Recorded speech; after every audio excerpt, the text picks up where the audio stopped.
Dernière anecdote. Saviez-vous que dans l'Antiquité, la ration que percevaient les soldats romains était essentiellement constituée de sel?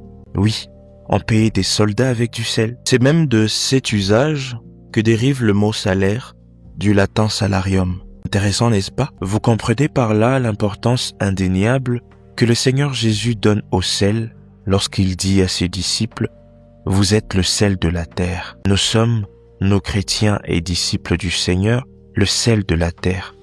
Il était une fois, tout près d'un petit village, dans une petite forêt, un arbre. C'était le plus bel arbre de la forêt. Qui plus est, il donnait les meilleurs fruits et avait le feuillage le plus luxuriant. Mais cela, l'arbre ne le savait pas. Les villageois connaissaient tous cet arbre. Ils venaient très souvent s'abriter sous l'ombre de son épais feuillage ou alors pour cueillir et manger de son fruit juteux.